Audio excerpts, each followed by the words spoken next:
The auction hammer fell at $42 million. Eugene Palmer barely registered the sound. Quick pause, tell me in the comments where you're watching from. If this story has you hooked, hit like and subscribe, because what's coming next is even more intense. His third Grammy sat heavy in his jacket pocket like a stone, and the penthouse keys felt like shards of ice against his palm. 20 floors above Manhattan, surrounded by chrome and marble and everything success had promised would make him happy. He couldn't remember the last time he'd slept through the night without waking in cold sweats, reaching for someone who hadn't been there in 8 years. The call came at 2 in the morning. Laura Newman, his manager for the past 5 years, her voice breathless with the kind of opportunity that used to make his heart race with ambition. Now it just made him tired. Eugene, the Berlin Symphony wants you for 3 years. Composer in residence. 7 figures annually. This is everything we've worked toward. Eugene stared at the city lights bleeding into dawn, watching early morning traffic begin its crawl through streets that never truly slept. 8 years ago, he'd chosen this path. Chosen the conservatory in Vienna over the woman who'd begged him to stay. Chosen Beethoven's ghost and Mozart's legacy over her morning coffee ritual, over the way she'd hum while tending to her garden, over her laughter that had once made him believe in magic. He'd told himself it was temporary, that he'd come back when he'd proven himself worthy of her brilliance, her light, her unshakable belief that gardens could heal broken souls and that love was enough to sustain 2 people through anything. He'd told himself that Naomi Wright would understand, that she'd wait, that success would make him the man she deserved. He never called, never explained beyond that coward's note he'd left on her pillow while she slept, her face peaceful in the morning light filtering through their tiny apartment windows. He just disappeared into concert halls and recording studios, building an empire of sound that echoed with a hollowness that no amount of applause could fill. Now his hands wouldn't stop shaking. The tremors had started 3 months ago, subtle at first, then impossible to ignore. His doctor, Glenn Kelly, had insisted on tests after Eugene had fumbled through a performance in Carnegie Hall, his fingers betraying him in the middle of a composition that should have been muscle memory.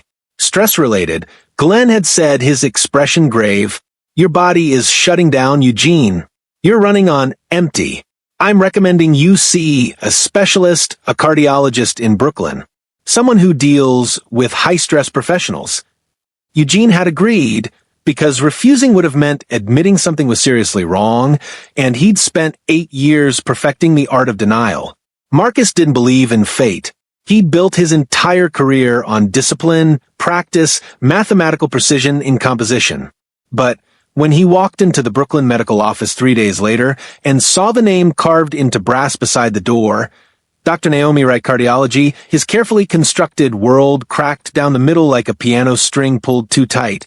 The universe, it seemed, had a twisted sense of humor about timing and second chances.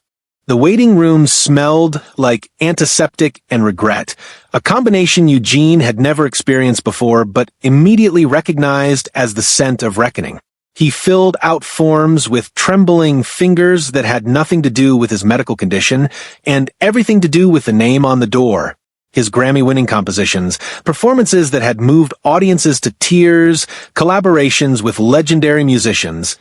All of it reduced to check boxes about chest pain and insomnia and whether he experienced shortness of breath during physical activity. Did emotional suffocation count? Did the weight of 8 years of mistakes pressing against his chest qualify as a symptom, Mr. Palmer? The nurse's voice seemed to come from underwater, muffled and distant. Josephine Gilmore, according to her name tag, smiled with professional warmth that didn't reach her eyes. She'd seen too many stressed executives, too many people who'd sacrificed everything for success and were now paying the price. Dr. Wright will see you now. Eugene stood on legs that barely supported him, following Josephine down a corridor that felt like walking toward Judgment Day. The walls were decorated with photographs of healthy hearts, anatomical diagrams, motivational posters about cardiac health. But Eugene's attention fixed on something else entirely, an open door revealing a small boy hunched over a sketchpad at a child-sized table in what appeared to be a children's waiting area. The boy's tongue poked out slightly in concentration as he drew intricate leaf patterns with colored pencils, his small hands moving with surprising precision. Something about his profile made Eugene's breath catch, the slope of his nose, the set of his shoulders, the way his dark hair fell across his forehead. The child looked up and time stopped. Green eyes. Eugene's eyes, the same unusual shade that his grandmother had called forest after rain, locked onto him with unnerving directness. The boy couldn't have been more than 7 or 8, small for his age perhaps, but carrying himself with a seriousness that seemed beyond his years. "Are you sick?" the boy asked matter-of-factly, setting down his pencil.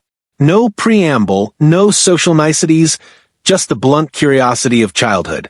Before Eugene could formulate an answer, before his brain could process the implications of those eyes, a voice from behind froze his blood in his veins. "Chris, give the patient privacy, sweetheart." Naomi.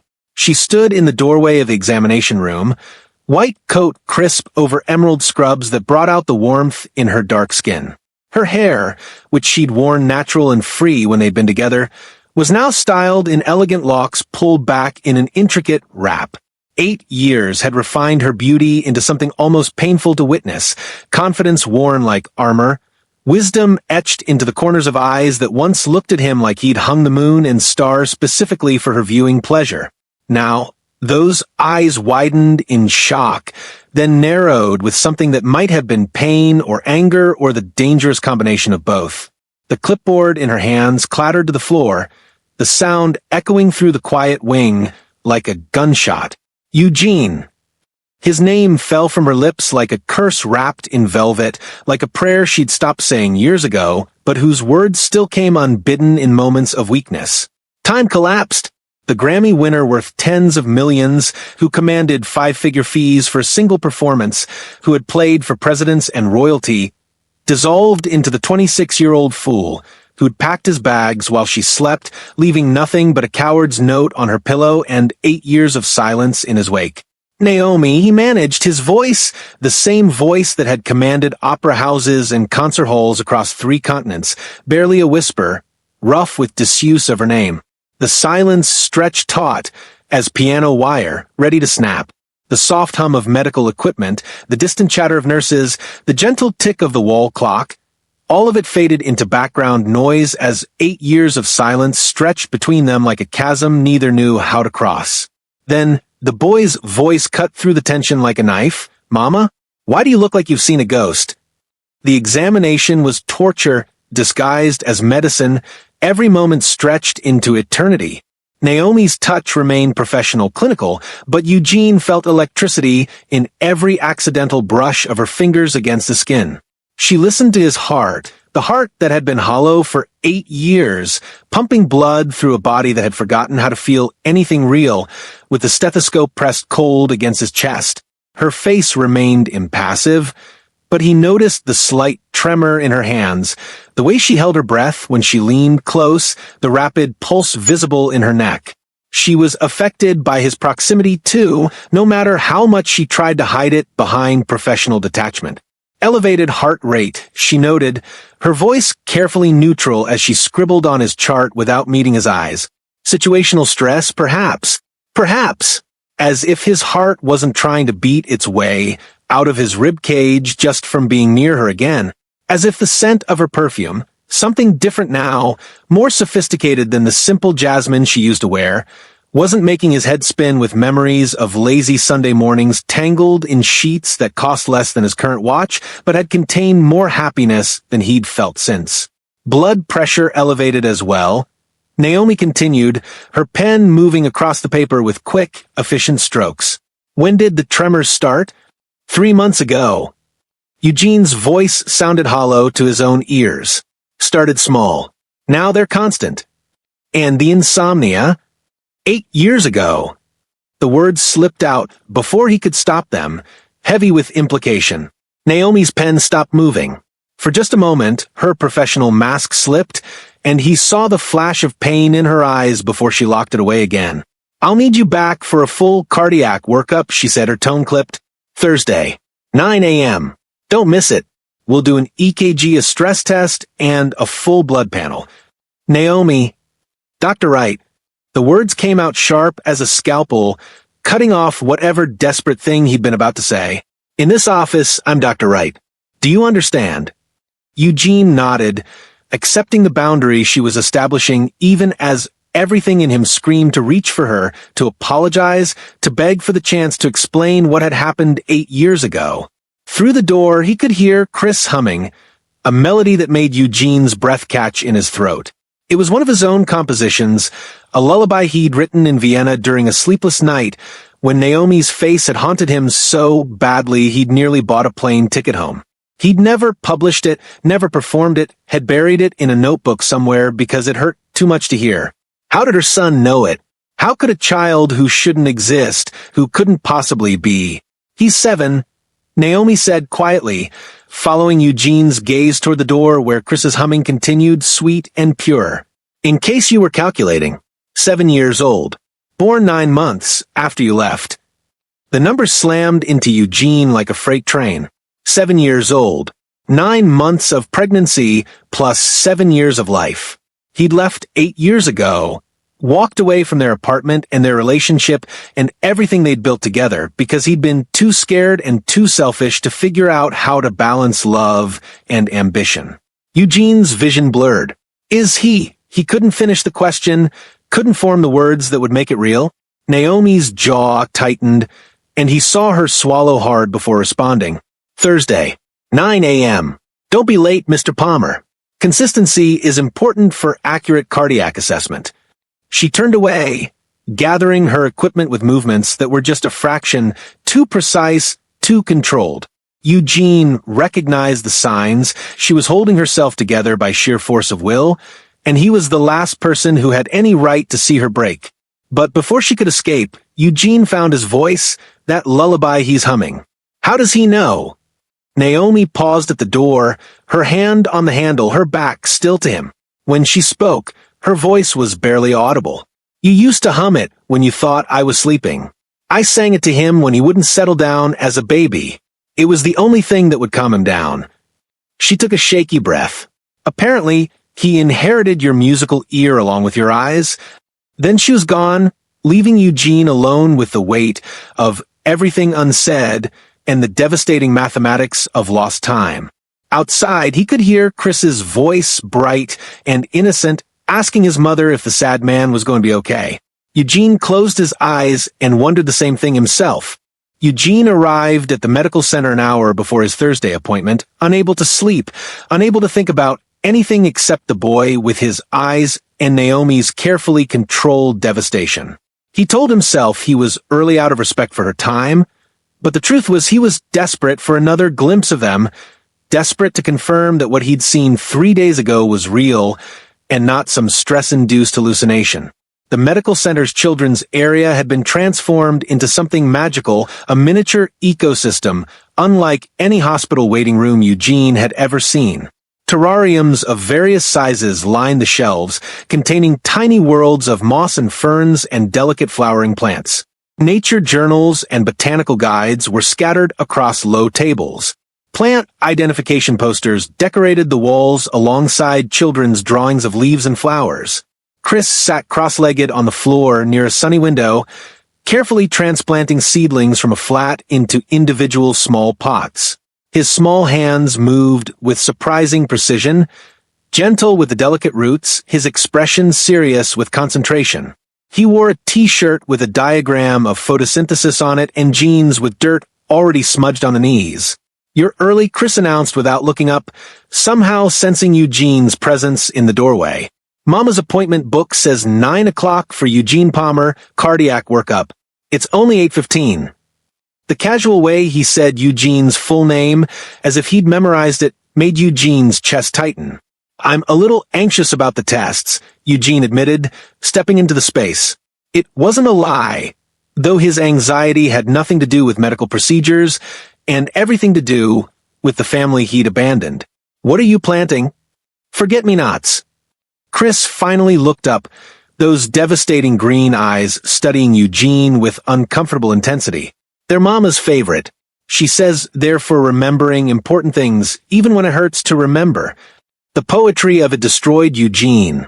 Of course Naomi would teach their son about forget-me-nots, those tiny blue flowers that symbolized remembrance and enduring love. Of course she would transform a hospital waiting room into a garden of memory. "Your mama is very wise," Eugene said, his voice rough with emotion. "She's the smartest person in the whole world." Fierce pride colored Chris's voice.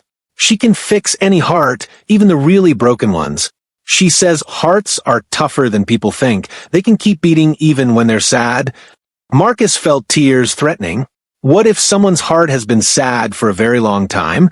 Chris considered this with the seriousness only 7-year-olds possess, tilting his head in a gesture so familiar it made Eugene's breath catch. He'd seen that same thoughtful tilt in photographs of himself as a child in his own reflection when he was working through a complicated composition. "Mama says healing takes patience and proof," Chris said finally, returning his attention to the seedlings. "You can't just say sorry. You have to show you really changed.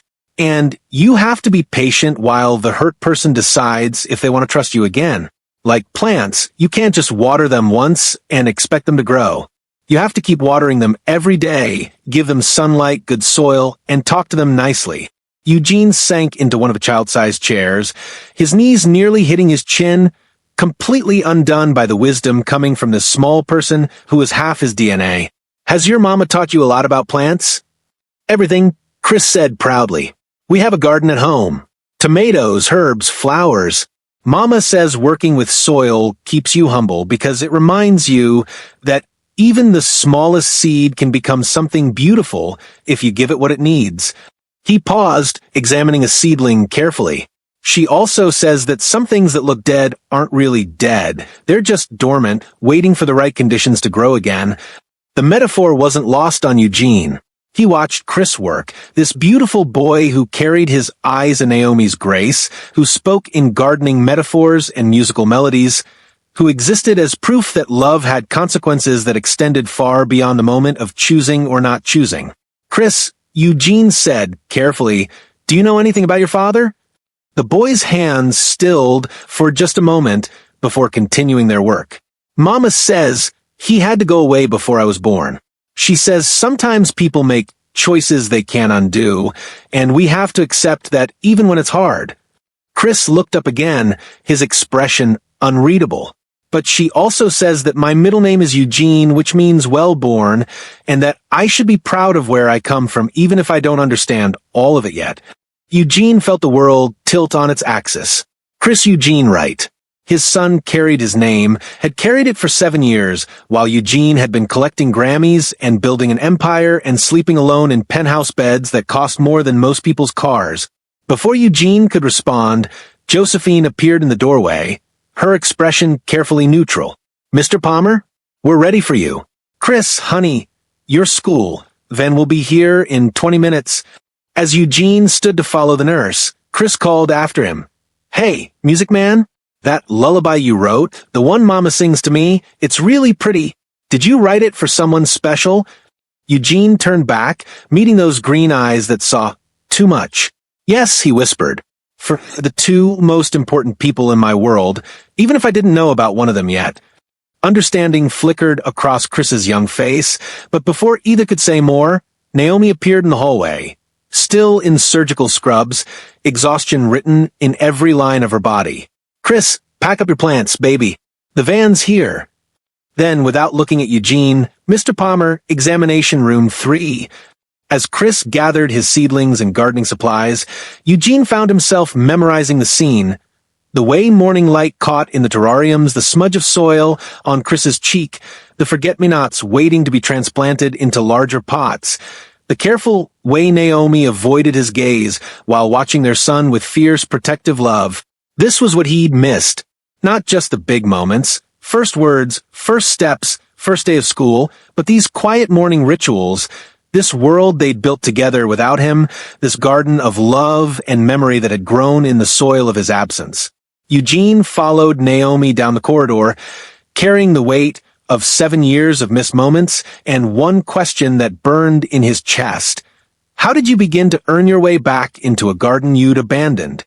They met at Rosemary's, the small cafe where they'd first fallen in love 9 years ago.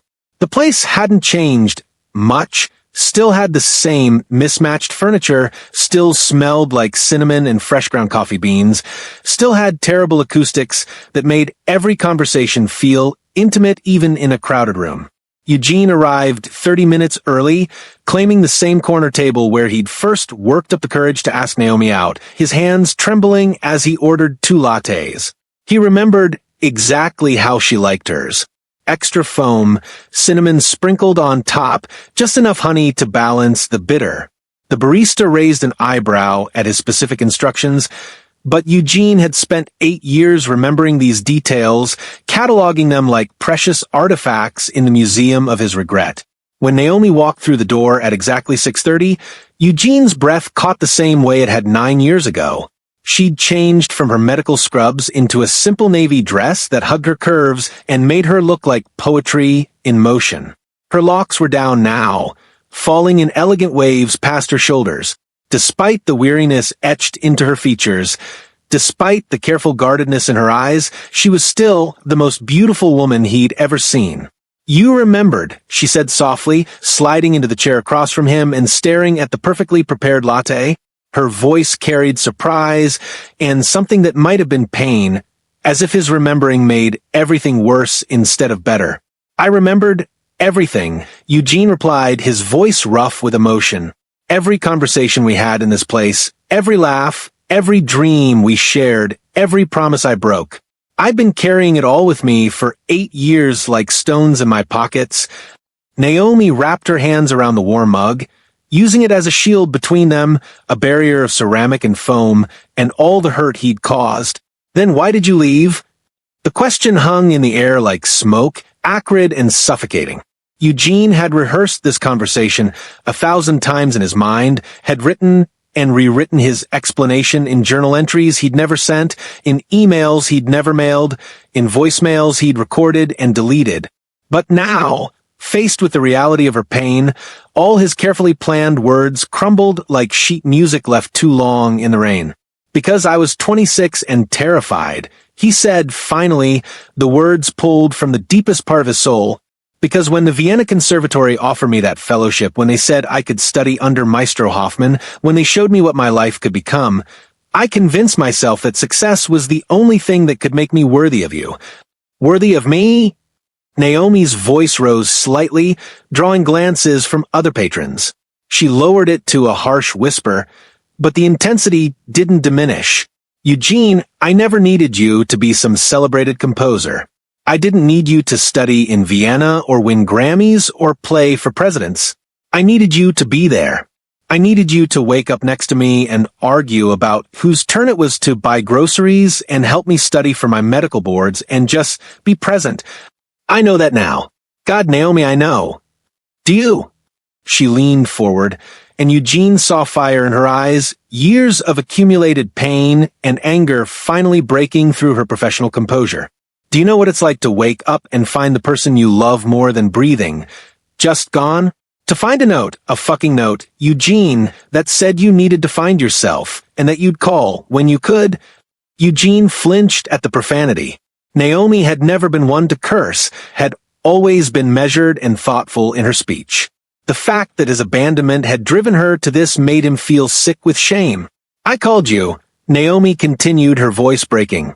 "For 6 weeks, I called you every single day. Do you know what that's like? Leaving voicemails that get more desperate each time? Calling your landlord, only to discover you'd broken your lease? Calling the conservatory and having some secretary tell me you'd requested no contact with anyone from your previous life?" Each word was a knife, and Eugene forced himself to absorb every cut, to hear every detail of the pain he'd caused without flinching away from it. "I listened to every voicemail," he said quietly, "saved every single one. I still have them on an old phone in a drawer in my apartment. I listen to them sometimes when I can't sleep, when I need to remember what I lost." "Then why didn't you answer?" The question came out as a whisper, broken and raw. "Even once, Eugene. Just once. Why couldn't you pick up the phone?" "Because I knew that if I heard your voice, really heard it, not just recorded, I would have come home. And I'd convinced myself it would have been selfish, that it would have ruined both our futures."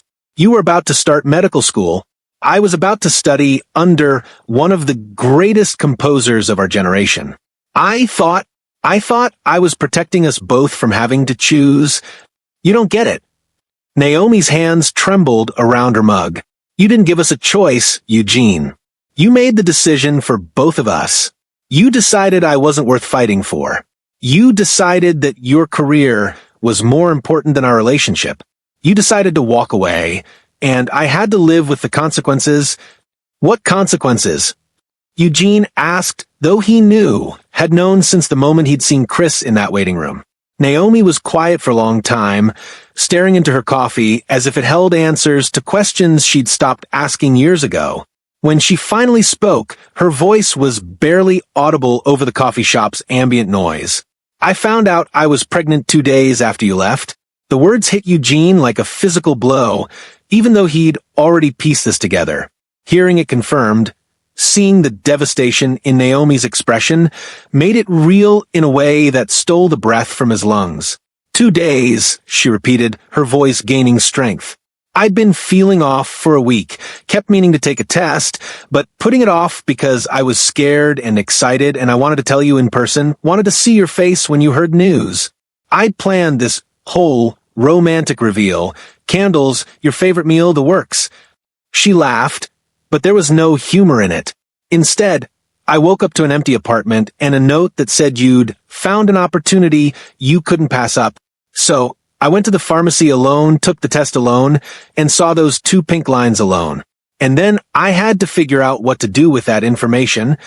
Eugene wanted to reach for her, wanted to gather her in his arms and absorb her pain, but he knew he'd forfeited that right 8 years ago. Did you think about? No. The word came out sharp, defensive. I mean, I considered all my options, but he was yours, Eugene. Ours. Half you, half me. How could I? Her voice broke. But I was starting medical school in 3 months. I was 25 years old with no family support, no partner, no financial security. Do you have any idea how terrifying that was? Eugene shook his head because he couldn't possibly understand what she'd gone through. I threw up every morning for 16 weeks. Naomi continued, the words pouring out now, like she'd been holding them back for 8 years and couldn't stop the flood. I tried to hide it from my classmates, from my professors. I couldn't afford to look weak or incompetent. I studied for my exams between morning sickness and exhaustion. I went to every prenatal appointment alone, watched the ultrasounds alone, and heard his heartbeat for the first time alone. Tears streamed down her face now, and Eugene felt his own vision blur. The night I went into labor, I was in the library studying for pharmacology final. My water broke all over my textbooks. I took a cab to the hospital alone, labored for 22 hours alone, and when they finally put Chris in my arms, her voice broke completely. He looked up at me with your eyes, Eugene, your exact eyes. And I fell apart because he was so beautiful and I loved him instantly, but I also mourned the fact that you would never see him, never hold him, never know how incredible he was. Eugene stood abruptly, his chair scraping against the floor, unable to sit still with the weight of what he'd missed, what he'd cost them both. He moved to the window, pressing his forehead against the cool glass, trying to breathe through the crushing pressure in his chest. I'm sorry, he said, his voice breaking. God, Naomi, I'm so sorry. Those words are inadequate. They're nothing compared to what I put you through. But I don't know what else to say. I'm sorry for leaving. I'm sorry for not answering your calls. I'm sorry for missing his birth and his first steps and every single moment of his life. So far. I'm sorry for being such a coward that it took me 8 years to realize that I'd thrown away everything that mattered. Behind him, he heard Naomi's chair scrape back and heard her footsteps approach. When she spoke, she was close enough that he could feel her breath on his neck. Sorry, don't give me back those years, she said quietly. Sorry doesn't erase the nights I spent crying into my pillow, wondering what I'd done wrong, what I could have said or done differently to make you stay. Sorry, Eugene. He turned to face her, and they stood inches apart in front of the cafe window, 8 years of hurt and longing and unfinished business hanging between them like fog. What would fix it? Eugene asked desperately, Tell me what I need to do. How I can make this right. I'll do anything, Naomi. I'll spend the rest of my life trying to make this right if you'll let me. Naomi looked up at him, and Eugene saw her internal struggle, the desire to protect herself and Chris warring with something else, something that might have been hope. I don't know if anything can fix this, she whispered. I don't know if I can trust you again. I don't know if Chris deserves to have a father who might leave again when things get complicated. I won't leave again. You say that now, Naomi said, stepping back, putting distance between them again. But what happens when your manager calls with the next big opportunity? What happens when someone offers you a position you can't refuse? What happens when real life gets messy and demanding and difficult? Then I choose you, Eugene said firmly. I chose Chris. Every single time, no matter what.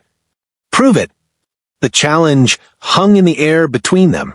Eugene nodded slowly, accepting it, understanding that words would never be enough, that he would have to show her through actions, through consistency, through day after day of choosing them over everything else. How? He asked simply. Naomi wrapped her arms around herself, looking suddenly vulnerable. I don't know yet, but I know that Chris deserves better than grand gestures and empty promises. He deserves a father who will be there for soccer games and parent-teacher conferences and mundane Tuesday nights. He deserves someone who chooses him not because it's dramatic or romantic, but because being his father is more important than anything else. I want to be that person, Eugene said. I want to be his father, if you'll let me. I want to be part of his life, part of your lives. It won't be easy, Naomi warned. He's 7 years old, Eugene.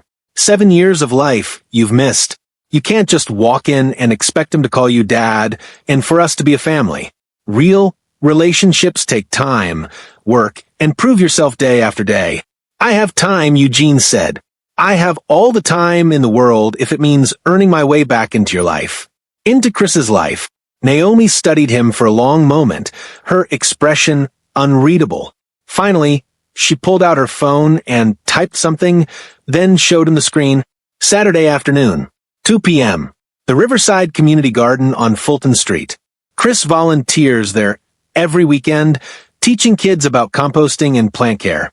If you want to start earning your way back into his life, show up. Wear clothes you don't mind getting dirty.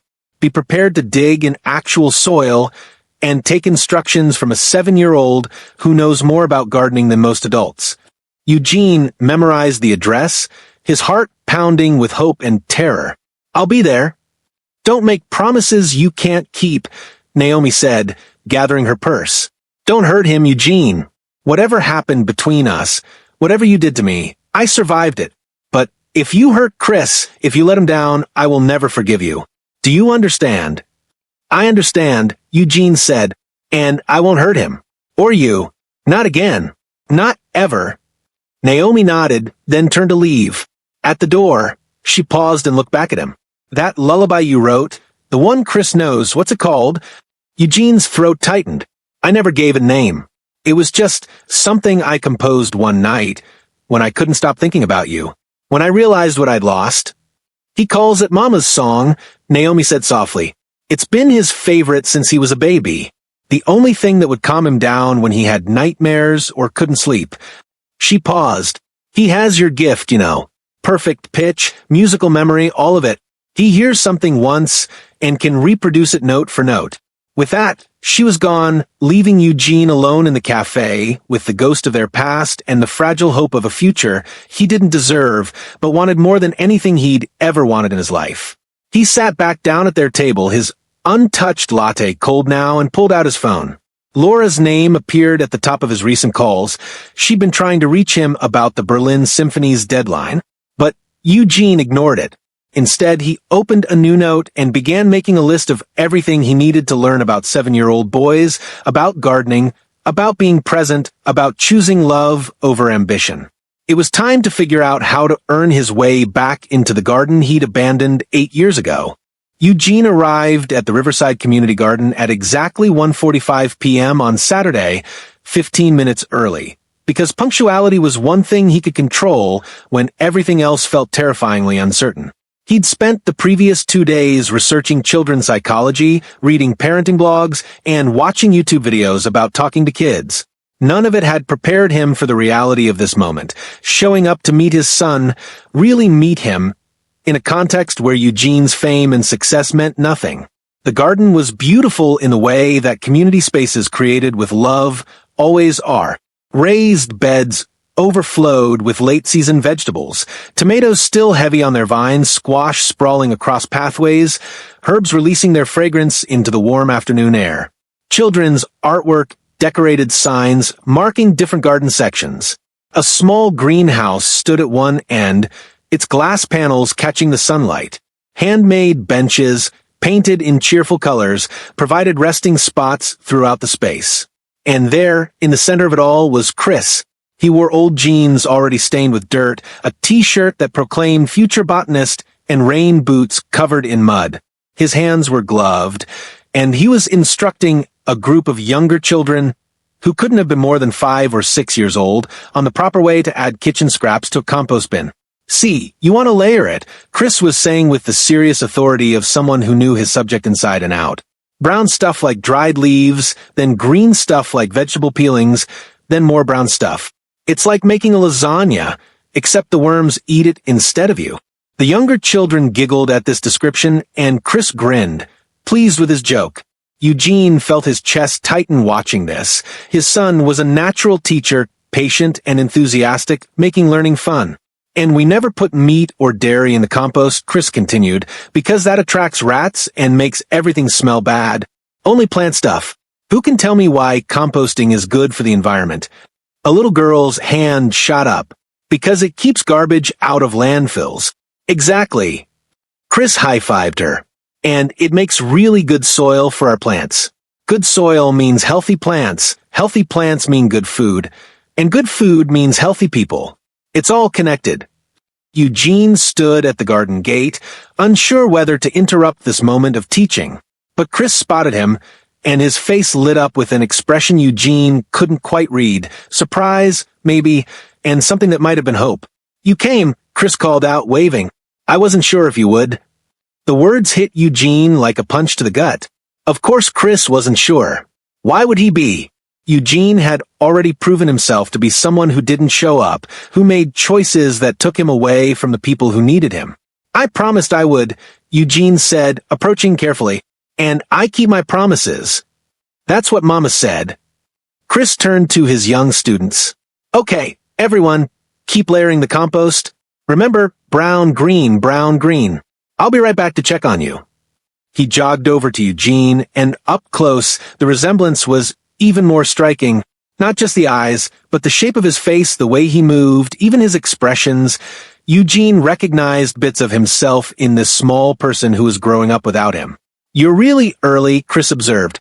Mama said, 2 o'clock, and it's only he checked a watch that was too big for his wrist, 1:55.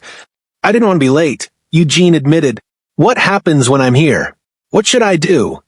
Chris considered this question seriously. Well, we're doing compost education for the little kids right now. After that, we need to harvest the last of the tomatoes before the first frost. Then we're planting garlic bulbs for next year's crop. And at the end, we always do a garden circle where we talk about what we learned and what we're grateful for. He looked up at Eugene with those devastating green eyes. Mama said, you're a musician. Do you know anything about gardens? Not much, Eugene confessed. But I'm a fast learner, and I'm good at following instructions. Okay. Chris seemed to accept this. First rule of gardening, don't be afraid to get dirty. Soil under your fingernails means you're doing it right. He paused, assessing Eugene's clothing, pressed chinos, and a button-down shirt that probably cost more than most people spent on groceries in a month. Did you bring clothes you don't mind ruining? Eugene shook his head, suddenly feeling foolish. I didn't think. That's okay. Chris was already digging in a nearby bin. We keep extra stuff for new volunteers. You're about the same size as Mr. Weber, I think. He pulled out a pair of worn overalls and a faded t-shirt. These should fit. You can change in the tool shed. 5 minutes later, Eugene emerged from the shed wearing clothes that had seen better days, his expensive leather shoes replaced with borrowed rubber boots. He felt ridiculous and exposed, and more authentic than he had in years. Chris grinned when he saw him. Now you look like a gardener. Come on, let's check on the compost kids. What followed were the most transformative 4 hours of Eugene's life. Chris put him to work immediately, treating him like any other volunteer, which Eugene found both humbling and refreshing. No special treatment, no deference to his fame or success. Here he was just Eugene Palmer, trying to learn the difference between a tomato sucker and a legitimate branch. They harvested tomatoes together, Chris showing Eugene how to test for ripeness by feeling the slight give of the fruit. They planted garlic bulbs, Chris explaining that what you plant in fall becomes a harvest in summer, patience and faith in unseen growth. They taught the younger children about pollination, Chris using the language of music to explain how bees move from flower to flower like notes in a melody. See, Chris explained to a fascinated 6-year-old, the bees are like traveling musicians. They visit each flower and take something with them, pollen instead of songs, and leave something behind. And that exchange, that connection, is what makes new life possible. Eugene marveled at the metaphor. Did your mom teach you to think about science in terms of music? Chris looked at him with an expression that was older than his years. Mama says, everything is connected. Medicine is about understanding the body's rhythm. Gardening is about working with nature's tempo. Music is about finding harmony in sound. They're all just different ways of understanding the same thing, that life has patterns, and when we learn to recognize those patterns, we can create something beautiful. By the time they reached the garden circle at 4 o'clock, Eugene's back ached, his hands were filthy, and he'd never felt more purposeful. The group, about 15 children of various ages plus a handful of adult volunteers, sat in a circle on the grass, Chris leading them through reflection. What did we learn today? Chris asked the group. That compost is like lasagna, one little boy offered, making everyone laugh. That garlic takes patience, an older girl added. That working together makes hard jobs easier, another child said. Chris nodded approvingly at each answer, then turned to Eugene. Mr. Palmer is new today. What did you learn? Eugene felt all eyes on him and realized with a start that these children had no idea who he was. They didn't know about his Grammys or his compositions or his wealth. To them, he was just another adult volunteer, and there was something profoundly liberating about that anonymity. I learned, Eugene said slowly, that growing things requires showing up consistently, that you can't just plant something and walk away. You have to water it, tend it, protect it from harm, give it the right conditions to thrive. I learned that some of the most important work happens in the dirt, where no one can see it, where there's no applause or recognition. And I learned, his voice caught as he looked at Chris, that some plants grow beautifully even when one of the gardeners isn't there, but imagine how much more beautiful they could be if both gardeners showed up every day. The adult volunteers exchanged knowing glances, and Eugene realized Naomi must have told them something about him, about his history with her and Chris. Chris held his gaze for a long moment, something passing between them that felt like understanding, like the beginning of forgiveness. What are you grateful for? Chris asked, continuing the circle. Each person shared, grateful for the sunshine, for good soil, for friends who helped with heavy lifting, for tomatoes that tasted like summer. When it came to Eugene, he didn't hesitate. I'm grateful for second chances, even when I don't deserve them. I'm grateful for teachers who are patient with students who show up late to class. And I'm grateful for this garden, for what it's teaching me about growth and patience and the possibility of healing. After the circle ended and the other volunteers began packing up, Chris approached Eugene with a small potted plant, a forget-me-not seedling, its tiny leaves bright green and hopeful. Here, Chris said, holding it out, this is for you. You have to water it every day, make sure it gets enough sunlight, and protect it when there's frost. It's a lot of responsibility. Eugene accepted the plant, understanding the metaphor wasn't subtle but was perfect. I'll take good care of it. I know you will, Chris said. Then, more quietly, Mama's watching from the greenhouse. She's been there since 2:30. She wanted to see if you'd really show up. Eugene's eyes found the greenhouse, and through the glass he saw Naomi's silhouette. She raised a hand in acknowledgement, and Eugene waved back, his heart pounding. Does she? Eugene started, then stopped, unsure how to ask a 7-year-old about his mother's feelings. She cries sometimes, Chris said matter-of-factly. At night, when she thinks I'm asleep. She looks at old pictures on her phone, pictures of you and her from before, and she plays that lullaby you wrote, the one she sings to me. She plays it on repeat until she falls asleep. He looked up at Eugene with unsettling directness. I think she still loves you, but she's scared you're going to leave again. The observation, delivered with childlike bluntness, nearly brought Eugene to his knees. I'm not going to leave again, he said fiercely. I'm going to be here every Saturday for Garden Volunteer Day. I'm going to learn everything about composting and soil pH and companion planting. I'm going to show up, Chris, for you and for your mom. Good, Chris said simply, 'cause we could use another gardener. And he hesitated, then pushed forward. And maybe you could teach me music stuff? Mama got me a keyboard for my birthday, but she doesn't know how to play, and the YouTube videos are confusing. Eugene's vision blurred with tears.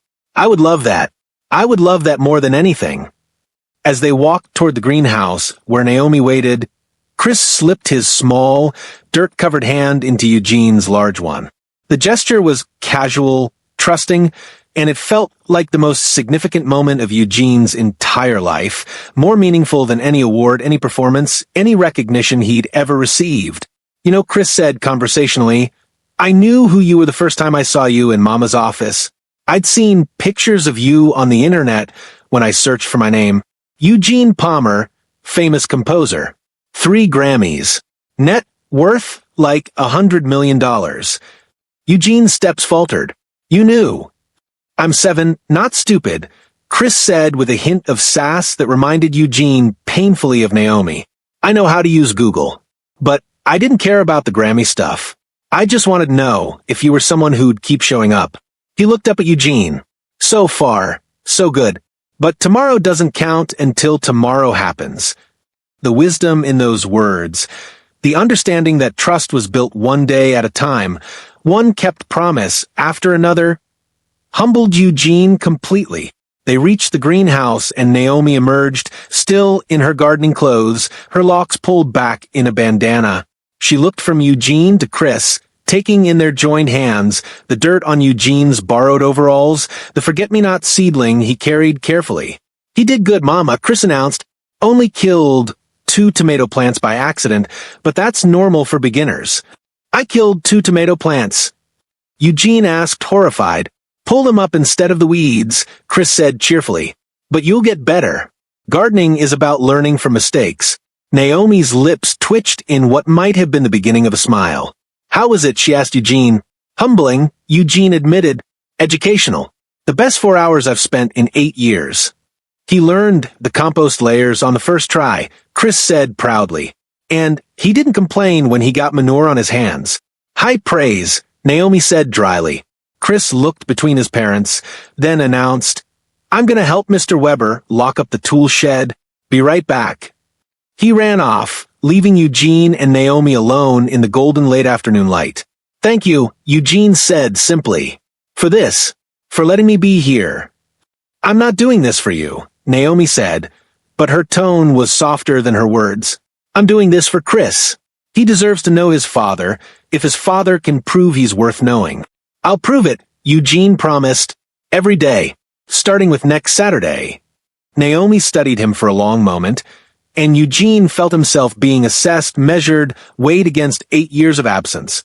He asked me this morning if you were going to be his dad, she said quietly. I didn't know how to answer. I told him that being a father isn't about biology, it's about showing up, about being present, about choosing to be part of someone's life even when it's hard. What did he say? He said he'd give you a chance to show him what kind of person you are. Naomi's eyes glistened with unshed tears. Don't waste it, Eugene. Don't break his heart the way you broke mine. Before Eugene could respond, his phone buzzed insistently in his pocket. He pulled it out to see Laura's name flashing across the screen. The 5th call from her today. The Berlin Symphony deadline was Monday. They needed his answer. Eugene looked at the phone, then at Naomi, then at Chris running back toward them with infectious enthusiasm. The choice had never been clearer. He declined the call and put the phone away. "There's nowhere else I'd rather be," Eugene said, meeting Naomi's eyes. "Then right here, right now, learning to be the gardener this family needs." Something shifted in Naomi's expression, not forgiveness, not yet, but maybe the beginning of belief. The Berlin Symphony contract sat on Eugene's desk for 3 days like a snake coiled to strike. 7 figures annually. 3 years as composer in residence. Full creative control. Housing in a luxury apartment overlooking the Spree River. Access to one of the finest orchestras in the world. Everything he'd thought he wanted, offered again. Laura had printed it out in triplicate, highlighted the compensation package, attached sticky notes detailing the benefits. "This is the opportunity of a lifetime," she'd written in her precise handwriting. "Please don't let personal complications cloud your judgment." Personal complications. As if Naomi and Chris were obstacles to be overcome, rather than the only things that truly mattered. Eugene spent Monday morning at his piano, trying to work on a commissioned piece for the New York Philharmonic.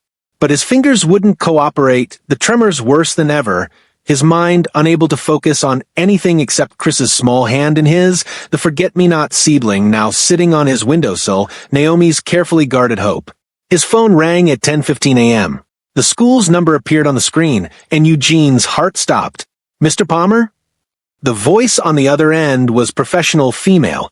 "This is Michelle Rodriguez, Chris Wright's teacher at Roosevelt Elementary. I have Chris here in my office, and he asked if I could call you." Eugene's hand tightened on the phone. "Is he okay? Is something wrong?" "He's fine," Ms. Rodriguez assured him quickly, "but he's quite insistent that he needs to speak with you about something important. Something about a science fair project." "Put him on," Eugene said immediately, already grabbing his keys. There was a rustling sound, then Chris's voice came through the line, small but determined. "Eugene? I'm here, buddy. What's wrong?" "Nothing's wrong. Chris paused, and Eugene could hear the uncertainty in his voice, so different from his usual confidence. "My class is doing a science fair next week, and I finished my project, and I wanted to invite you to come see it." Eugene's throat tightened. "Of course I'll come. When is it?" "Friday afternoon at 2 o'clock. Chris's voice gained strength. "But that's not the important part. The important part is that I heard some kids talking at lunch, and Jimmy Castellano said his dad can't come to the science fair because he has to go to Berlin for work, and Jimmy was really sad about it." The word Berlin hit Eugene like cold water. "And then I got scared," Chris continued, his words tumbling out faster now. "Because what if you have to go to Berlin too? What if you disappear again, like you did before I was born? What if you're only here because you feel guilty and not because you actually want to be here?" Each question was a knife, and Eugene absorbed them all, understanding with crystal clarity what Chris was really asking. "Are you going to choose me, or are you going to choose work?" "Chris," Eugene said, his voice steady despite the emotion threatening to overwhelm him, "I need you to listen to me very carefully. Are you listening?" "Yes.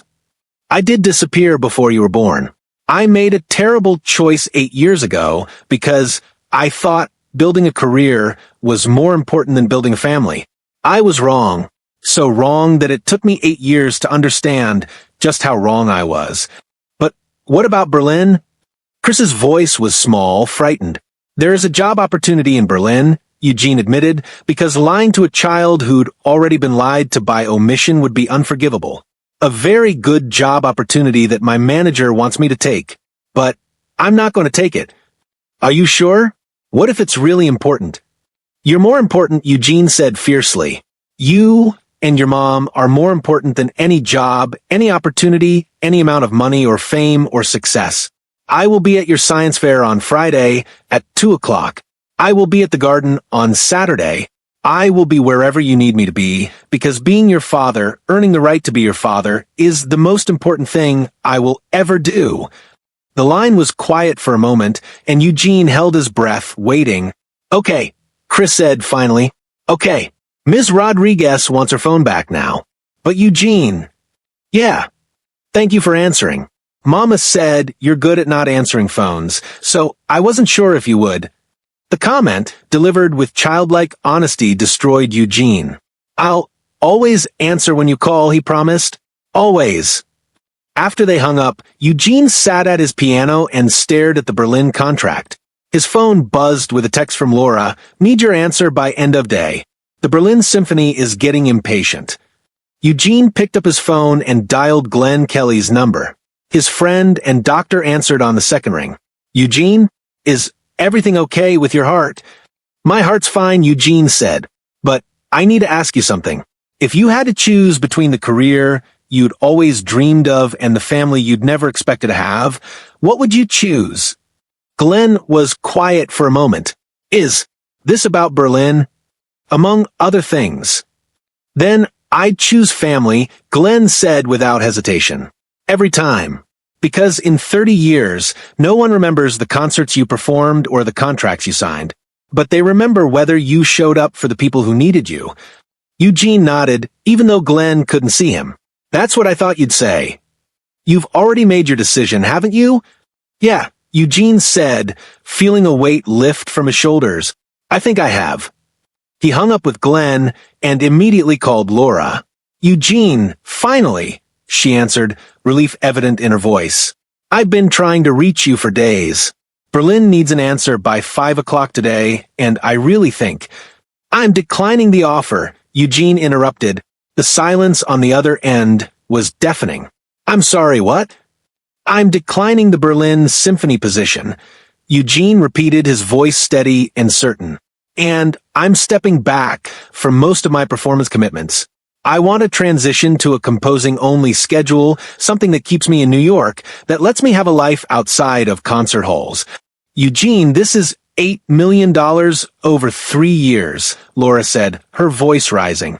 "This is the Berlin Symphony. This is my life," Eugene interrupted firmly. "And my life is here. With my son and the woman I love. I spent 8 years building a career that means nothing without them. I'm not making that mistake again." "Your son." Laura's voice changed, confusion replacing frustration. "Eugene, you don't have a—" "I do," he said quietly. "I have a 7-year-old son named Chris Weber, Wright, who teaches kids about composting and plays the piano by ear and has my eyes and his mother's heart. I have a family I walked away from 8 years ago because I thought career success would make me worthy of love. I was wrong." Laura was quiet for a long moment. When she spoke again, her voice was softer. "You've never mentioned." "I know, and that's part of the problem. I've spent 8 years running from the biggest mistake of my life instead of trying to fix it. I'm done running, Laura. Tell Berlin thank you, but no. And start looking at opportunities that keep me in New York, near my family. Are you sure about this?" Eugene looked at the forget-me-not on his windowsill, at the photo he'd secretly taken of Chris in the garden, at the calendar where he'd already marked every Saturday for the next year. "I've never been more sure of anything in my life." After hanging up with Laura, Eugene pulled out his laptop and began composing an email to the Berlin Symphony, declining their generous offer with gratitude and explaining that he had commitments in New York that took precedence. His hands shook as he typed, but not from his medical condition, from the terrifying, exhilarating feeling of finally choosing the right thing. He hit send before he could second-guess himself. Then he pulled out his phone and texted Naomi, "Chris called me today. I'll be at the science fair on Friday, and I turned down Berlin. Just so you know." Her response came 5 minutes later. "He told me he called you. Thank you for answering. And for the other thing." It wasn't much, but it was enough. It was the beginning. Eugene spent the rest of the day researching science fair projects, ordering materials to help Chris with any last-minute preparations, and practicing the lullaby he'd written 8 years ago, the one Naomi sang to their son every night. It was time to stop composing music for strangers and start creating a symphony with his family. Friday afternoon arrived with the kind of crisp autumn weather that made everything feel possible. Eugene showed up at Roosevelt Elementary at 1:30 p.m., 30 minutes before the science fair officially began, because he'd learned that showing up early was part of showing up at all. The gymnasium had been transformed into a showcase of elementary scientific curiosity. Projects lined tables arranged in neat rows, volcanoes and solar system models, displays about weather patterns and animal habitats, experiments involving growing plants in different conditions and testing water quality. Parents and grandparents milled around, cameras ready, pride evident on their faces. Eugene found Chris's project easily. It was more sophisticated than most of the others, befitting a 7-year-old with a botanist's mind and a teacher who was a cardiac surgeon. The display board showed the life cycle of a damaged plant recovering through proper care, photographs documenting the journey from withered to thriving, accompanied by detailed notes about soil composition, watering schedules, and the importance of consistent attention. The title, written in Chris's careful handwriting, made Eugene's breath catch. The Science of Second Chances, How Damaged Plants Learn to Grow Again. Chris stood beside his display, wearing khaki pants and a button-down shirt that was already slightly rumpled, his hair combed, but already escaping into its usual disarray. He spotted Eugene immediately, and his face lit up with an expression that made Eugene's chest feel too tight for his ribs. "You came early," Chris said, bouncing on his toes with barely contained excitement. "Couldn't stay away," Eugene admitted. "Tell me about your project." For the next 20 minutes, Chris walked Eugene through his experiment with the enthusiasm of a seasoned researcher. He'd taken 3 identical plants, damaged them in the same way, then treated them differently. One received inconsistent care, one received no care, and one received consistent daily attention. "See," Chris explained, pointing to photographs charting the plant's progress. "The plant that got ignored just died. That's expected. But look at this 1-inch. He indicated the plant that received inconsistent care. It survived, but it stunted. It never grew as big or as healthy as it could have because it never knew when the next watering was coming. It was always stressful, always in survival mode. And this one?"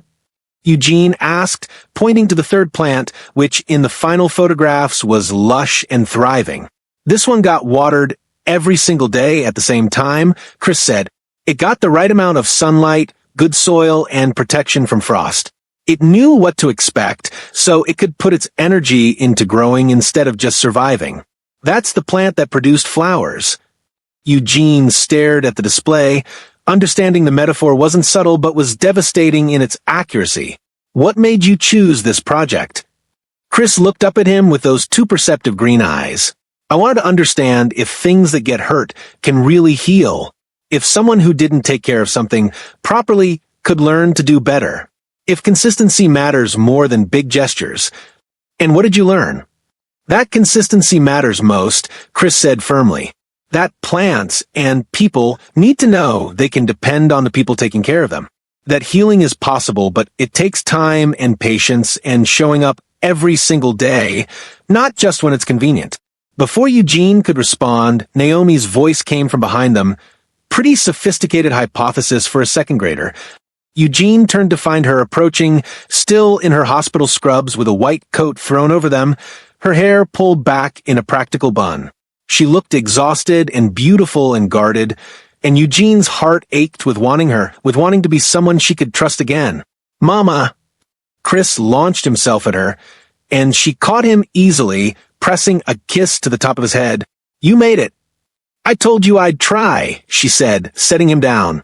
"Emergency surgery ran late, but I wasn't going to miss this." Eugene came early, Chris announced, as if this was the most important fact in the world. He wanted to hear about the whole experiment. Naomi met Eugene's eyes over their son's head, and something passed between them. Acknowledgement maybe, or the beginning of understanding. "The judges are coming around soon," Chris said, straightening his display nervously. "Do you guys think it's good enough?" "It's incredible," Eugene said honestly. "The best project here." "Eugene's biased," Naomi said, but there was warmth in her voice. "But he's also right. You've done amazing work, Chris." For the next hour, Eugene and Naomi stood together as Chris presented his project to judges, explaining his methodology with the confidence of someone who knew his subject thoroughly. Eugene found himself marveling not just at Chris's intelligence, but at how Naomi had raised him. Curious, articulate, unafraid to tackle complex concepts. You've done an amazing job with him, Eugene said, quietly while Chris was explaining cellular respiration to a particularly interested judge. I did what I had to do, Naomi replied, but her voice was soft. Though there were a lot of nights I wasn't sure I was doing enough.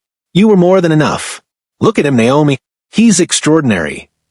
He is, she agreed, but he's also been asking more questions lately about his father. About why you weren't there before. About whether you're going to stay now.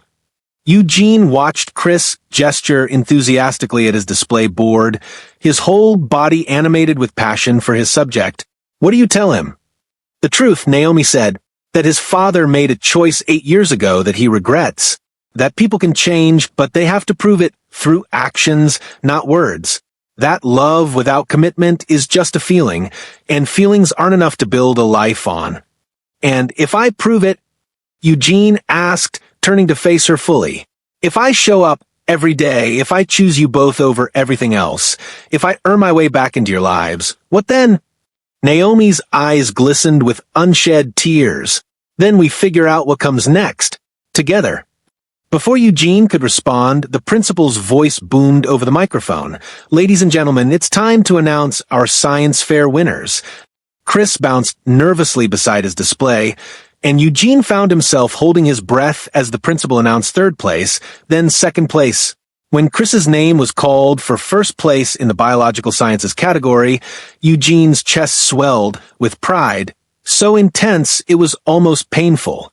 Chris's face lit up with pure joy as he ran to accept his blue ribbon.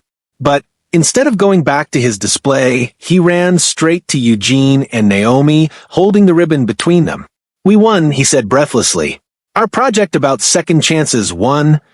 Your project, Naomi corrected gently, but she was smiling. But you both helped, Chris insisted. Mama taught me about cellular biology, and Eugene taught me about consistency by showing up every day this week to ask how my project was going. Eugene felt tears prick his eyes. He had indeed called Chris every day, short conversations where he asked about the project's progress, offered encouragement, and gradually learned the rhythm of his son's thoughts and interests. You did the hard work, Eugene said, ruffling Chris's hair. We just cheered you on. That's what families do, Chris said simply. Then, with the directness only children possess, are we a family? Like a real family? The question hung in the air, and Eugene saw Naomi's breath catch. The gymnasium buzzed with conversation around them. But at this moment, the only people who existed were the three of them, standing at a crossroads of possibility.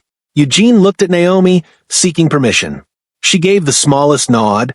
I'd like us to be, Eugene said carefully, but that's something we all have to decide together. It's not just about what I want, it's about what you and your mom want, and whether you're both willing to give me the chance to prove I can be the father and partner you deserve. Chris considered this seriously.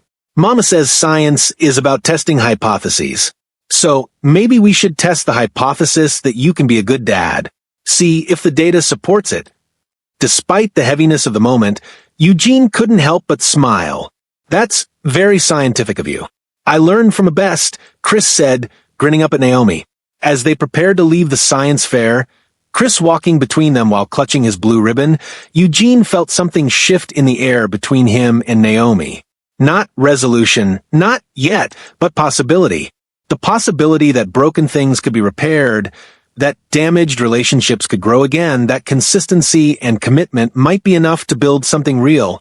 Later that evening, after Chris had fallen asleep and Eugene had promised to return for garden duty tomorrow, Naomi walked him to the door of their modest apartment. The contrast to his penthouse couldn't have been starker, but Eugene felt more at home here, surrounded by evidence of their life than he ever had in his luxury dwelling. Thank you for today, Naomi said softly, for showing up, for being proud of him, for asking his permission about being a family. I meant every word, Eugene replied. I want to be part of this, Naomi. Not just Chris's life, but yours too, if you'll let me. She studied him for a long moment, her expression unreadable. Then, without warning, she stepped forward and hugged him. Brief, almost tentative but real. Keep proving it, she whispered against his chest. Keep choosing us. and maybe eventually I'll be able to trust that you won't leave again. Eugene wrapped his arms around her, holding her gently, afraid she might bolt. I'll prove it every day for the rest of my life, if that's what it takes. When she pulled away, her eyes were wet, but there was something soft in her expression that hadn't been there before. Saturday morning, she said, "Garden duty. Don't be late." "I won't," Eugene promised. As he walked to his car, Eugene pulled out his phone and looked at the declined Berlin Symphony offer, at Laura's increasingly frantic messages about other opportunities he was letting slip away, at the calendar full of performance commitments he'd been making excuses to avoid. None of it mattered. What mattered was a blue ribbon for a science project about second chances. What mattered was a 7-year-old who called him Eugene, but was starting to look at him like maybe someday he could be dad. What mattered was a woman who was slowly, carefully beginning to trust him again. Eugene drove home through the New York night, and for the first time in 8 years, he felt like he was finally heading in the right direction. The following weeks passed in a rhythm Eugene had never experienced, but quickly came to cherish. Saturdays at the garden, where he learned the difference between annual and perennial plants and slowly earned the trust of the other volunteers. Sunday morning coffee deliveries to the hospital when Naomi had early shifts. Wednesday evenings teaching Chris piano, watching his son's face light up as he discovered he could make music with his own hands. It was during one of these piano lessons, 6 weeks after the science fair, that Chris asked the question that changed everything. "Eugene," Chris said, his small fingers resting on the keys, "do you love my mama?" Eugene's hands stilled mid-demonstration. They were working on a simple melody, nothing complicated, but suddenly the notes seemed impossible to find. "Yes," Eugene said, honestly, because lying to Chris had never been an option. "I love her very much. I always have." "Then why don't you tell her?" "Because," Eugene said carefully, "sometimes love isn't enough.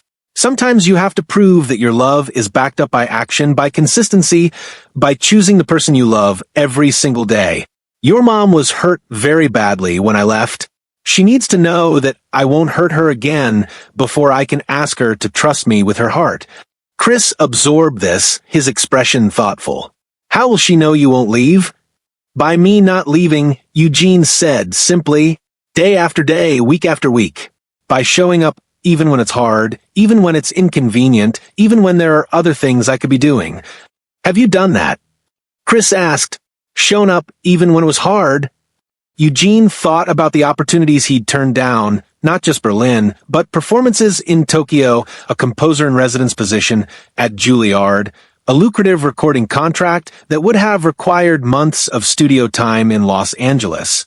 He thought about the awkward dinner at Naomi's parents' house, where her father had interrogated him about his intentions, and her mother had made it clear she remembered very well how he'd hurt her daughter. He thought about the difficult conversation with Laura when he'd essentially restructured his entire career to prioritize family over fame. "I'm trying," Eugene said. "Every day, I'm trying." Chris nodded approvingly. "Mama says trying matters. She says you can't control results, but you can control effort. Your mama is very wise." "She is," Chris agreed, "but she's also sad sometimes. When she thinks I'm not looking, she looks at you like she wants to trust you, but she's scared to." The observation, delivered with childlike honesty, made Eugene's chest tight. "I know, and I understand why. I broke her trust once. Earning it back is going to take time." "Do you have time?" Chris asked, returning his attention to the piano keys. "Or are you going to get impatient and leave?" "I have all the time in the world," Eugene promised. "I'm not going anywhere, Chris. Not now, not ever." 3 weeks later, Eugene's commitment was tested in a way he hadn't anticipated. Glenn Kelly called on a Tuesday morning with news about Eugene's medical tests. "Your cardiac function is improving," Glenn said, his voice carrying professional satisfaction. "The stress-related symptoms are diminishing. Whatever you're doing, whatever changes you've made, they're working. I found something worth living for," Eugene said simply. "Turns out that's better than any medication." "The tremors?" Glenn asked. "Still there sometimes, but better, especially when I'm teaching Chris or working in the garden." when I'm focused on something real instead of performance anxiety. Good, Glenn said. But, Eugene, I need to tell you something. I consulted with a specialist about your case, and he mentioned that he knows your work. Dr. Weber from Johns Hopkins, Chris Weber. He's apparently a huge fan, and when he heard about your cardiac issues, he offered to consult on your case personally. Eugene felt a chill run down his spine. Chris Weber. The name wasn't a coincidence. It was Naomi's maiden name, the surname she kept professionally. Chris Weber, Eugene repeated slowly. Related to Naomi, right? Her brother, Glenn, confirmed. I didn't realize you knew the family. He seemed protective when he heard I was treating you. Eugene closed his eyes, understanding immediately. Naomi's brother, the prestigious cardiac surgeon at Johns Hopkins, was checking up on him, making sure Eugene wasn't another source of stress for his sister and nephew. Tell him, Eugene said carefully, that I appreciate his concern and his offer to consult, but also tell him that I'm committed to doing whatever it takes to be healthy for my family, and that I understand why he's protective of them. I would be too in his position. I'll pass that along, Glenn said, amusement evident in his voice, though I have a feeling you'll be hearing from him directly soon. Glenn was right. Chris Weber called that evening, his voice professional but with an edge that made it clear this wasn't just a doctor-to-patient call. Mr. Palmer, Chris Weber said, I'm calling about your cardiac care, but I think we both know this is also about my sister and my nephew. I understand, Eugene said. You're protective of them. You should be. I hurt them badly. You disappeared, Chris Weber said bluntly. You left my sister pregnant and alone while you went off to pursue your career. Do you have any idea what that did to her? What does it cost her? I'm beginning to, Eugene said quietly. But I'll never fully understand because I wasn't there. I made a terrible choice, and I'm spending every day trying to make up for it. Why? Chris Weber asked. Why now? Why show up 8 years later?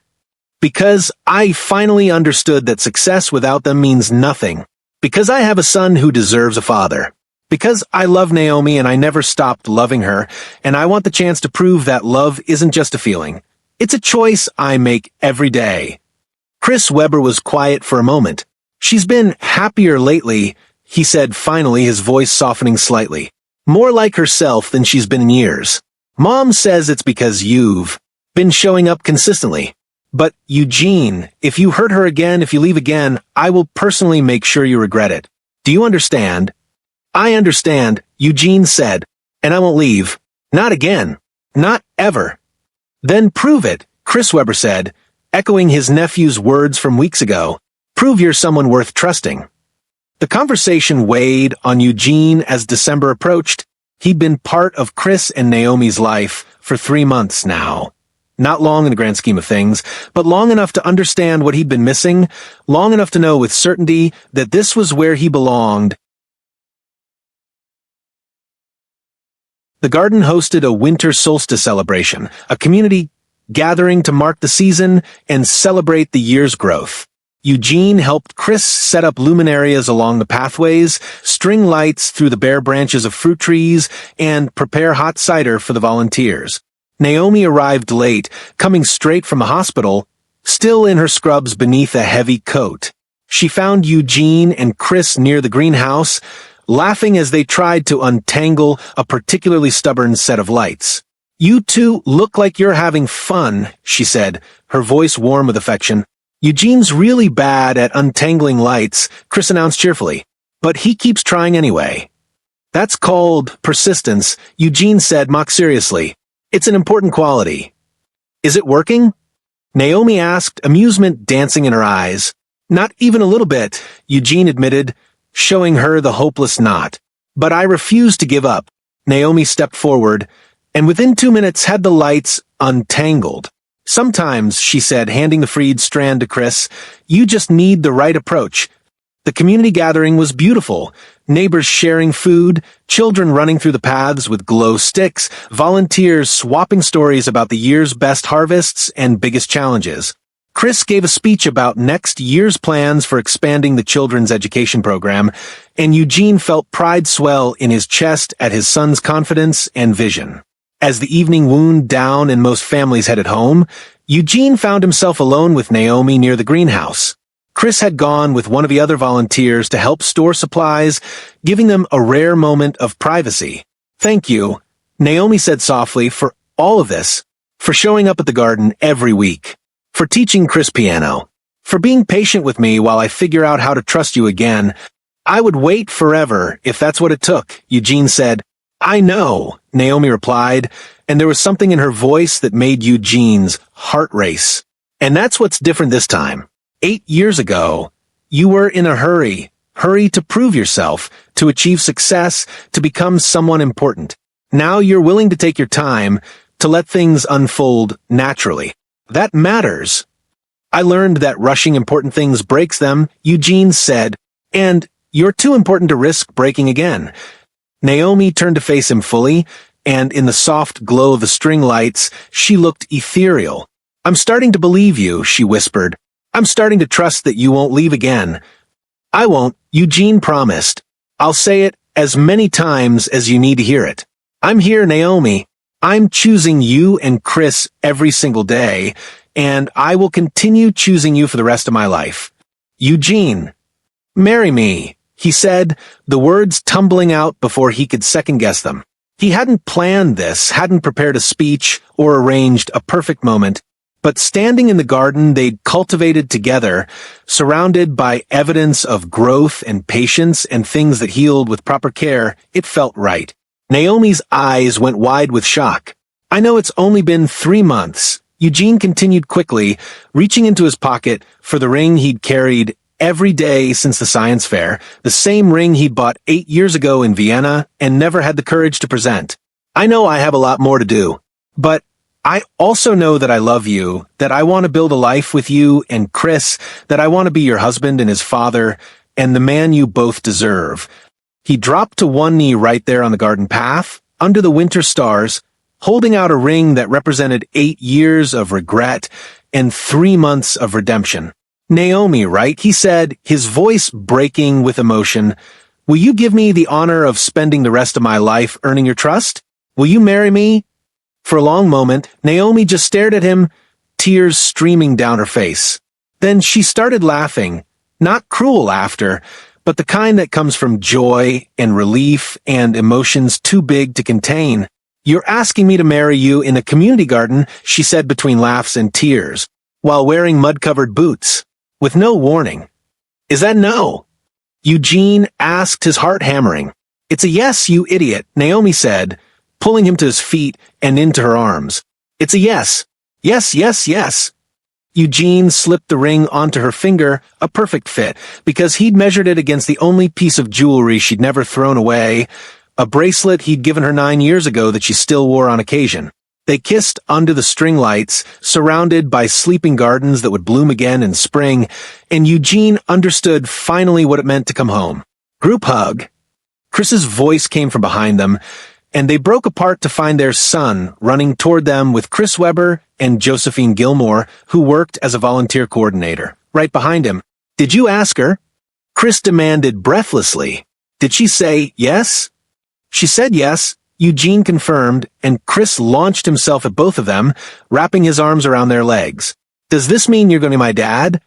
Chris asked, looking up at Eugene with those green eyes that mirrored his own. "If you'll have me," Eugene said, his voice thick with emotion. "I know I missed a lot, and I can't change that. But if you'll give me the chance, I'd be honored to be your dad." Chris considered this seriously for approximately 3 seconds before nodding decisively. "Okay, but you have to keep coming to the garden. And teaching me piano. And showing up when you say you will." "Deal," Eugene said, extending his hand. Chris shook it solemnly, sealing the agreement. Josephine appeared with a bottle of sparkling cider she'd been saving for special occasions, and impromptu celebration broke out among the remaining volunteers. Someone started music on their phone, and Eugene found himself dancing with Naomi while Chris danced circles around them, and the garden, their garden, bore witness to the beginning of forever. 6 months later, On a perfect June morning when the garden was in full bloom, Eugene Palmer and Naomi Wright got married surrounded by tomato plants, herb gardens, and the community they'd built together. They'd considered a traditional venue. Naomi's mother had suggested a hotel ballroom. Eugene's publicist had pushed for something that would photograph well for the society pages. But in the end, there was only one place that made sense: the Riverside Community Garden, where Eugene had first learned to be a gardener, where Chris taught children about growth and patience, where their family had taken root. The ceremony was small by celebrity standards, but perfect by every metric that mattered. Folding chairs borrowed from the community center lined a grass aisle between raised beds bursting with summer vegetables. An arbor made from reclaimed wood and covered in climbing roses stood at the end of the path. Potted forget-me-nots, descendants of the original seedling Chris had given Eugene, lined the aisle like tiny blue sentinels. Chris stood at the front in a suit he'd insisted on choosing himself, dark green to match the garden, with a vest covered in subtle leaf patterns. He held a ring pillow that he'd decorated with pressed flowers and seeds, his chest puffed with pride at his important role. Eugene waited at the altar in a simple navy suit, no tuxedo, no pretense. His hands were steady for the first time in months, his heart full, his mind clear.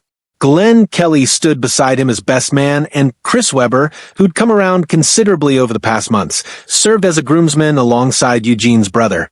The string quartet began playing not a traditional wedding march, but the lullaby Eugene had written 8 years ago, orchestrated now for strings and finally given a proper name, Mama's Song, Papa's Promise. When Naomi appeared at the end of the aisle, Eugene's breath caught. She wore a simple white dress with lace sleeves, her locks adorned with fresh flowers from the garden. She carried a bouquet of herbs, basil and lavender and rosemary, because Naomi was never one for meaningless traditions when she could choose symbolism that mattered. Her brother walked her down the aisle, and when he placed her hand in Eugene's, Chris Webber whispered loud enough for the front rows to hear, "You better take care of her, Palmer." "Every day for the rest of my life," Eugene whispered back. The officiant, a retired judge who volunteered at the garden, kept the ceremony simple and personal. Eugene and Naomi's story, she began, is one of growth through difficulty, of healing after hurt, of second chances, and the courage to try again. Like the plants in this garden, they've learned that sometimes the strongest growth comes after the harshest winters. Eugene and Naomi had written their own vows, and when it came time to exchange them, Eugene took a deep breath. "Naomi," he said, his voice steady, "8 years ago, I made the worst mistake of my life when I chose ambition over love. I told myself I was building something important, but I was really just running away from the one thing that mattered most. He paused, gathering his thoughts. "You would have been well within your rights to tell me to leave when I showed up at your office 3 months ago. You could have kept me out of your life, out of Chris's life. Instead, you gave me a chance I didn't deserve. You taught me that love isn't just a feeling, it's a choice you make every single day. It's showing up even when it's hard. It's being present even when it's inconvenient. It's choosing partnership over personal success, family over fame, roots over wandering." Tears streamed down Naomi's face as Eugene continued. "I promise to choose you every day. I promise to tend to our relationship the way I've learned to tend the garden, with patience, consistency, and faith that even damaged things can grow beautiful again. I promise to be the partner you deserve, the father Chris deserves, and the man I should have been 8 years ago. I love you, Naomi Wright. I always have, and I always will."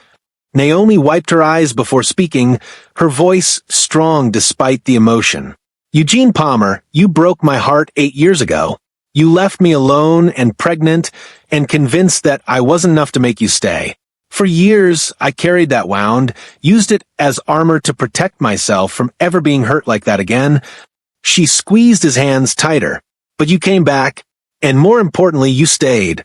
You showed up at the garden in borrowed overalls and learned about composting from our 7-year-old son. You answered phone calls at inconvenient times. You turned down opportunities that would have taken you away from us. You proved, day after day, that people can change, that broken trust can be repaired, that second chances aren't just fairy tales." Her voice softened. You taught me that healing is possible, that forgiveness isn't weakness, and that sometimes the bravest thing we can do is try again. So, I promise to choose you every day, even on the hard days. I promise to trust you with my heart, even though it's scary. I promise to build a life with you that's rooted in honesty, consistency, and the kind of love that grows stronger with time. I love you, Eugene. Today, tomorrow, and all the days after. When they exchanged rings, simple bands they designed together, engraved with coordinates of the garden, Chris stepped forward to present them with appropriate solemnity. Do you, Eugene Palmer, take Naomi Wright to be your wife, to love and cherish in gardens and in storms for all your days? I do, Eugene said, his voice clear and certain. Do you, Naomi Wright, take Eugene Palmer to be your husband, to love and trust in growth and in dormancy for all your days? I do, Naomi said, her smile radiant. Then, by the power vested in me by the state of New York, I pronounce you husband and wife. You may kiss your bride. Eugene pulled Naomi into his arms and kissed her as their friends and family erupted in applause and cheers. When they broke apart, Chris wedged himself between them. Now you're really my dad, Chris announced to the crowd. Legal and everything. Legal and everything, Eugene agreed, ruffling his son's hair. For the rest of my life. The reception was held right there in the garden, tables set up between raised beds, food catered by local restaurants that sourced ingredients from the very garden surrounding them.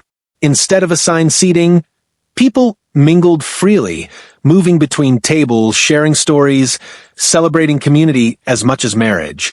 Eugene's first dance with Naomi was to a live performance of Mama's song Papa's Promise, played by the same string quartet. As they swayed together in the center of the garden, surrounded by the plants they'd tended and the family they'd built, Eugene felt peace settle into his bones. What are you thinking? Naomi whispered against his chest. That I spent 8 years living in the wrong garden, Eugene said, cultivating success instead of love, building an empire instead of family. I thought achievement would fill the emptiness, but it just made the void bigger.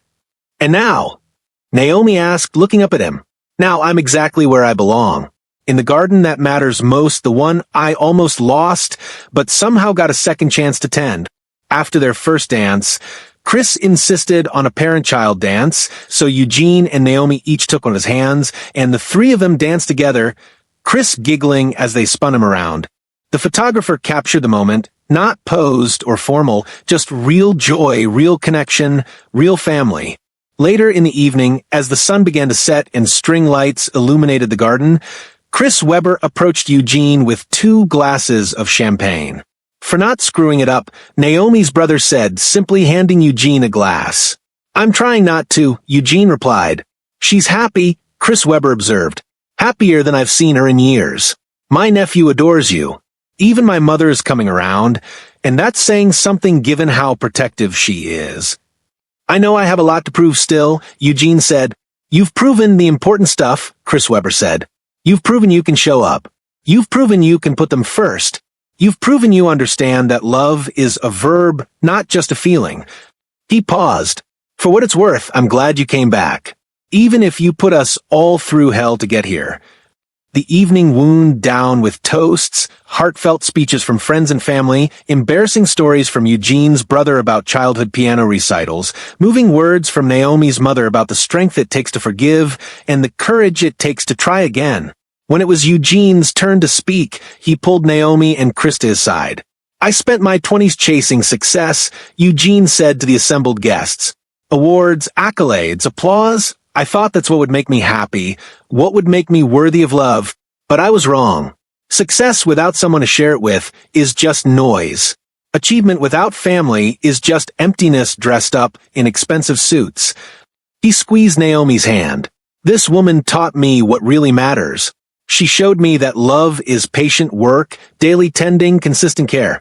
She gave me a second chance I didn't deserve, and taught me that healing is possible if you're willing to do the work. He looked down at Chris, and this incredible young man taught me that being a father isn't about biology, it's about showing up.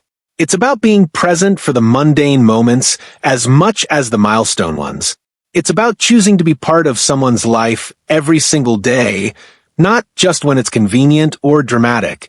Eugene raised his glass to gardens that teach us patience, to second chances and the courage to take them, to family, the one we're born into and the one we choose to build, and to love, real love, the kind that grows deeper with time, the kind that can survive even the harshest winters and bloom again in spring.